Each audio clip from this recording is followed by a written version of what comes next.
যত লাগে ততবার হাই কেয়ার ডাইপার।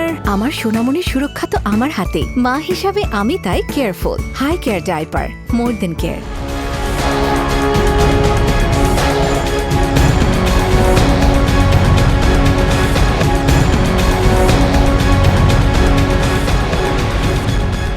জুলাই সনদের স্বীকৃতি না হলে 2026 সালে কোনো নির্বাচন হবে না বলে হুঁশিয়ারি দিয়েছে আমিরে জামাত ডক্টর শফিকুর রহমান।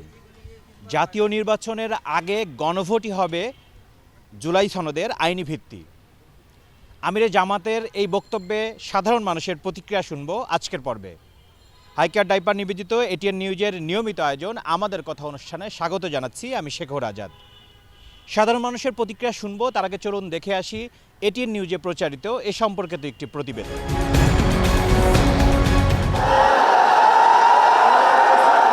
প্রথমবারের মতো এক মঞ্চে 7টি ইসলামী দল সহ আন্দোলনরত 8 দলের নেতারা জুলাই জাতীয় সনদ বাস্তবায়নের আদেশ জারি এবং সেই আদেশের উপর গণভোট আয়োজন সহ 5 দফা বাস্তবায়নের দাবিতে ঐক্যবদ্ধ তারা। মঙ্গলবার বিকেলে রাজধানীর পল্টন মোড়ে এ মহাসমাবেশে বক্তব্য দেন জামায়াতে ইসলামী সহ শরিক দলগুলোর কেন্দ্রীয় নেতারা। তারা বলেন, কেবল তফসিল ঘোষণা করে সংসদ নির্বাচন হলে দ্বিকক্ষের সংসদ ইস্যুতে জটিলতা সৃষ্টি হবে। যারা গণভোট চায় না তারা জুলাই সনদ বাস্তবায়ন ঠেকিয়ে ফ্যাসিবাদ প্রতিষ্ঠা করতে চায় বলেও মন্তব্য করেন নেতারা। ত্রয়োদশ জাতীয় সংসদ নির্বাচনের পূর্বেই গণভোটের মাধ্যমে জুলাই সনদকে চূড়ান্ত আইনি ভিত্তি প্রদান করতে হবে। এর ব্যত্যয় হলে জুলাই বিপ্লব পন্থীরা বরদাস্ত করবে না। বাংলাদেশের সর্বস্তরের মানুষদের নিয়ে এমন কর্মসূচি ঘোষণা করব, আপনি গণভোট জাতীয় নির্বাচনের আগে দিতে বাধ্য হবেন, বাস্তব দাবি মানতে বাধ্য হবেন ইনশাআল্লাহ। বিএনপির প্রতি ইঙ্গিত করে ইসলামী দলগুলোর নেতারা বলেন, একটি দলেই নির্বাচনের দিন গণভোট চায়, এতে সেই দলটির হীন উদ্দেশ্য পরিষ্কার বলেও মনে করেন তারা। জুলাই সনদে শ্রদ্ধা না দেখালে প্রশ্নবিদ্ধ দলটি জাতীয় নির্বাচনের প্রতি কিভাবে শ্রদ্ধা দেখাবে, এমন প্রশ্ন তোলেন জামায়াতের আমির ডাক্তার শফিকুর রহমান। গণভোটের তারিখ নিয়ে টালবাহানা করা হচ্ছে বলেও মন্তব্য করেন তিনি। জুলাই বিপ্লবকে স্বীকৃতি দিতে হবে। যারা জুলাই বিপ্লব মানবেন না তাদের জন্য 26 সালে কোনো নির্বাচন নাই। এই আইনি ভিত্তি ছাড়া কোনো নির্বাচন অনুষ্ঠান হওয়ার কোনো সম্ভাবনা নেই। যতক্ষণ পর্যন্ত জনগণের দাবি আদায় না হবে আমাদের আন্দোলন দুর্বার গতিতে চলতে থাকবে ইনশাআল্লাহ। মহাসমাবেশ থেকে আগামী 13 নভেম্বর কার্যক্রম নিষিদ্ধ আওয়ামী লীগের লকডাউন কর্মসূচি প্রতিহতের ঘোষণা দেন জামায়াতে ইসলামী ও সমমনা দলগুলোর নেতারা। Abul Kalam Azad, ATN news, Dhaka. দর্শক, প্রতিবেদনটি দেখলাম, এবার চলুন শুনে আসি সাধারণ মানুষের প্রতিক্রিয়া। যারা গণভোট চাচ্ছে তারা কেন এই ব্যাপারগুলো অ্যাড্রেস করছে না, যেগুলো ঐক্যমত কমিশনে ছিল না সেগুলো কেন আসলো, তারা কিন্তু সেগুলো অ্যাড্রেস করছে না। এবং একই সাথে আপনি বর্তমান যে সরকার সেটা কিন্তু আপনার আমাদের যে সংবিধান, এক্সিস্টিং সংবিধানের আন্ডারে 106 ধারার সম্ভবত রেফারেন্সে তারা সরকার গঠিত হয়েছে। তো বর্তমান সংবিধানে কিন্তু আপনার গণভোটের কোনো বিধান নেই। জামাত ইসলাম তো মানে বিভিন্ন সময় বিভিন্ন কিছু বলে আর কি, তারা হচ্ছে একবার নিম্নকক্ষে পিয়ার। আমার কাছে মনে হয় না তারা যতটা অ্যাকচুয়াল দাবির জন্য বলে, তার চেয়ে বড় কথা হচ্ছে নির্বাচনে কিছু আসন সমঝোতার জন্য ওরা এগুলো চাপ দিচ্ছে আর কি। অবশ্যই জুলাই সনদ একটা গুরুত্বপূর্ণ বিষয়, এটা আমাদের সবার একটা বিষয়, ঐক্যমত আসতে হবে। গণভোট আমরা সবাই চাই, হ্যাঁ, কিন্তু এখানে একটু বিভাজন আছে। দেখা যাচ্ছে যে আমাদের দুইটা বড় পলিটিক্যাল পার্টি, যারা একজন বলছে যে ধরেন নির্বাচন ন্যাশনাল ইলেকশনের সাথে সাথে গণভোটটা হোক, হ্যাঁ, এটাও ওদের যথেষ্ট প্রাসঙ্গিক ওদের কথাটাও, যে একটা নির্বাচন আয়োজন তো আর ধরেই করা যায় না, গণভোটের মতো ইলেকশন। তো এটা ধরেন একটা বড় আয়োজনের বিষয় আছে বা মানুষেরও অংশগ্রহণের বিষয় আছে। তো যদি ন্যাশনাল ইলেকশনের সাথে হয় তাহলে দেখা যায় যে সবাই একসাথে দুইটাতে পার্টিসিপেট করতে পারল। এখন দেশের আইনশৃঙ্খলা পরিস্থিতি উন্নত করার জন্য এবং অর্থনৈতিক পরিস্থিতি উন্নত করার জন্য, বৈদেশিক বিনিয়োগ আনার জন্য এবং বহির্বিশ্বে বাংলাদেশের যে ইমেজ গণতান্ত্রিক একটা দেশ হিসেবে, এই সব কিছু অ্যাচিভ করার জন্য আমাদের একটা আসলেই সুষ্ঠু একটা নির্বাচন প্রয়োজন। এখন আমার কাছে মনে হয় না যে কোনো দায়িত্বশীল রাজনৈতিক দলগুলো যদি এই নির্বাচনকে একটা হুমকি দেয় যে নির্বাচন হতে দেয়া হবে না, ব্যাপারটা আমাদের কাছে একটু অস্বাভাবিক মনে হয়, যেটা বহির্বিশ্বে বাংলাদেশেরও ইমেজকে ক্ষুণ্ণ করবে।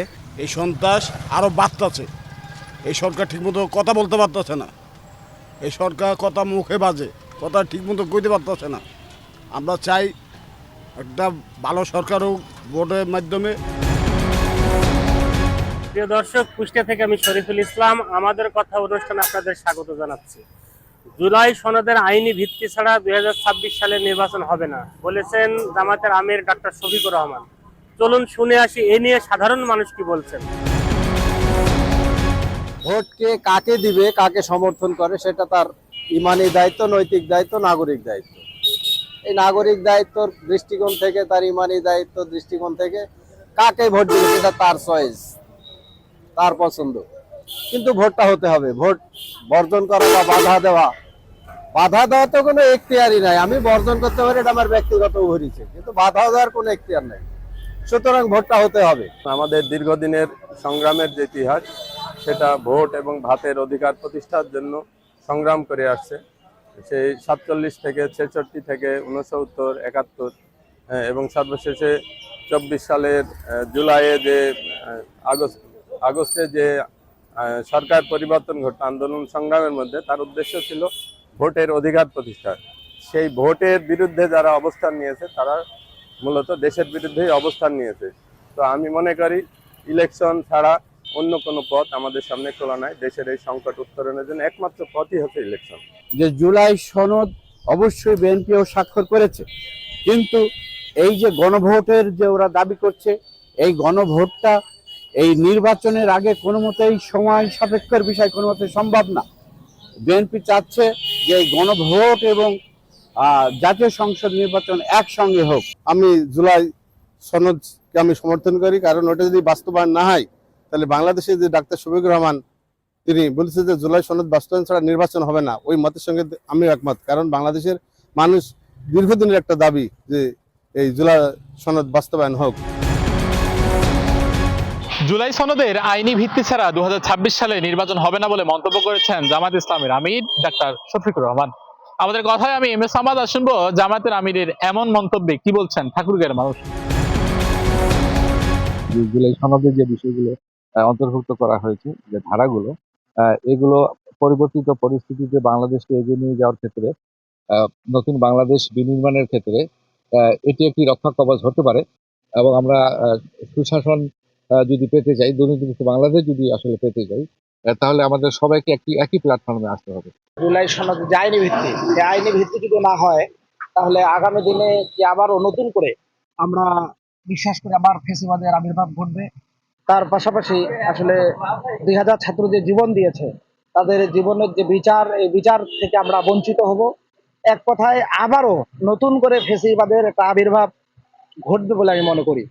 5 আগস্ট পরবর্তী যেই দেশের যে পরিস্থিতি, এই শুনে জুলাই সনদেরও প্রয়োজন আছে, আবার নির্বাচনেরও প্রয়োজন আছে।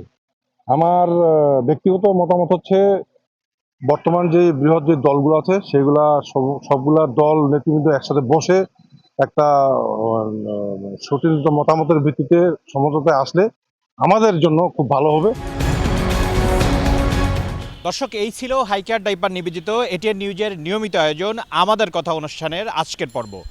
পরবর্তী পর্বে আবারও দেখা হবে। সেই পর্যন্ত ভালো থাকবেন, সুস্থ থাকবেন, এটিএন নিউজের সাথেই থাকবেন।